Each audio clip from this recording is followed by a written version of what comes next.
Hey there guys, welcome back to the channel. We're going to be installing a new carburetor on the Templar 250. Let me show you which one we went with. We went with a Nibbi 30mm carburetor. This pains me to put this on here, and the reason for that is because I really like this carburetor that's on here. I think this carburetor that comes on these bikes are super good. If you rejet it, I think the size, the 28 is perfect. But the reason why we wanted to upgrade this to the 30mm carburetor is because we did our big bore kit, so you have more displacement, and we also did our timing key, so a little bit more timing would help. So to really extract all that power out of this bike, we're going to need to go to a bigger carburetor. So if you don't do these mods, I see some people still put this carburetor on here, but in my opinion you don't have to. Again, the 28 is perfect for this bike, especially if it's stock. I would say it's perfect, but we made some big mods, so we need to compensate for it by putting a bigger carburetor on it. So let's get started.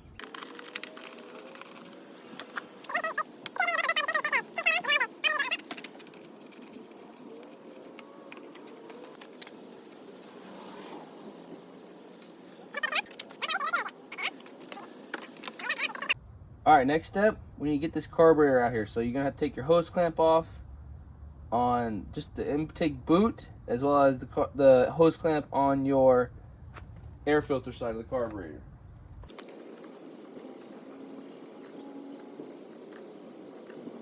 With our hose clamps loosened up, what you can do on your intake boot is you can pull this thing back and kind of like out of the way here, out to the side, and you can slide your carburetor back just a little bit here. You have to wiggle it because it's sitting in that intake boot, but it'll pop right out. And then from here, go ahead and unthread your cap.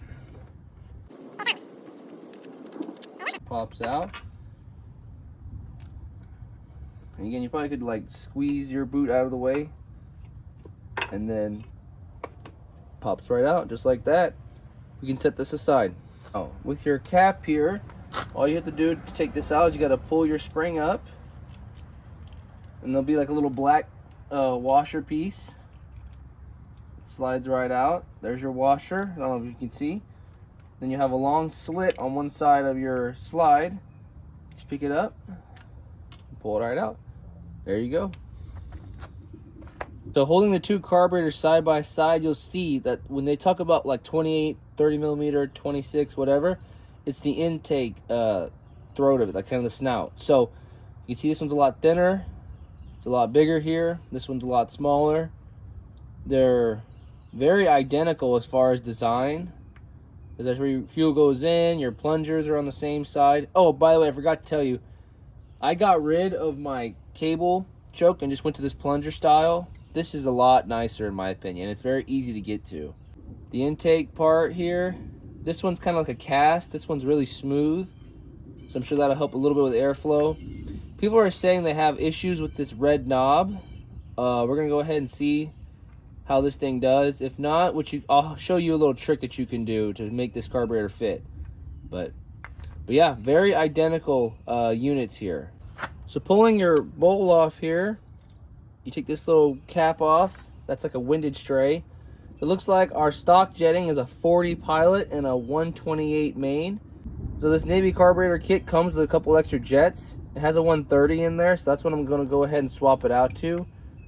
Again, because we did that big bore kit, we're going to put just a little bit more fuel in here on the wide open throttle.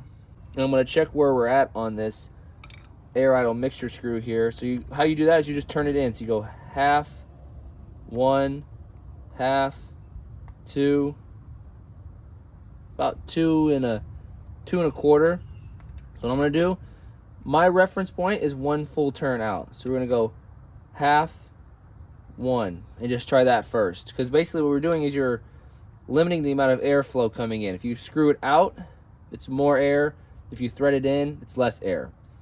If it was on this side of the carburetor, it'd be a fuel screw, but it's an air screw on this carburetor. Alright, so going back in, take your cap off. You take this rubber piece off because there's already one on the other line. So this cap. Very nice slide for sure. So we're gonna see if we can get this thing in here. So we're gonna go in, hopefully the same way we came out. So we're gonna go in through here. This is just your vent, so don't worry too much about this hose here. Or your drain, sorry, not your vent. So we're gonna go pretty much right back through here. Now this red knob is gonna be kind of big.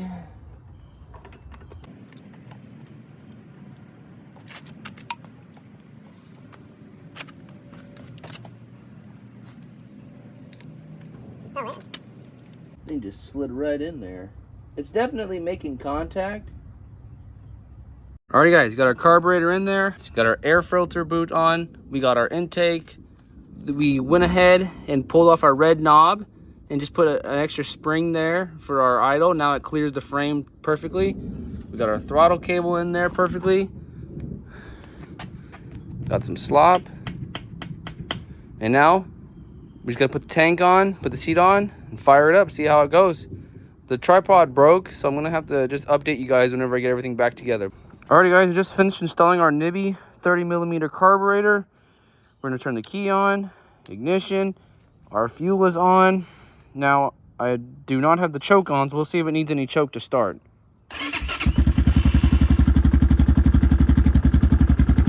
Fires right up, no choke needed. I guess I got the idle pretty much perfect right now. Alrighty guys, we're at our testing spot, just riding around the neighborhood.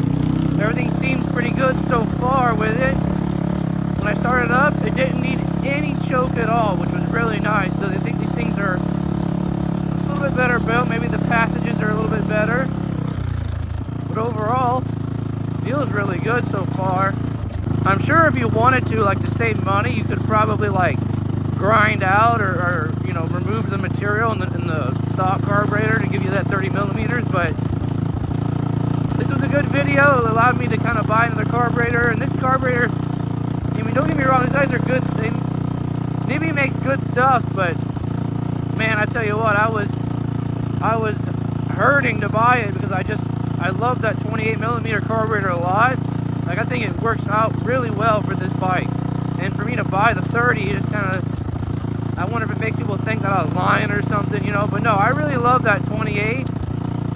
But one, it gave me a good video to make, and two, this 30mm does allow us to kind of access all that extra power now with the big bore kit and the timing keys. So,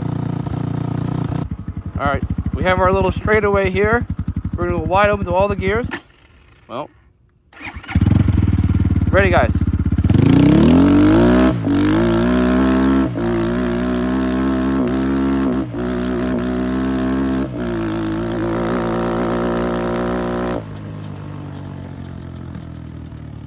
I just spinning tire the whole time. I couldn't get going. I'm getting a little bit of cutout in that very top end. I wonder if I'm either a little bit lean or I'm a little bit, I don't know.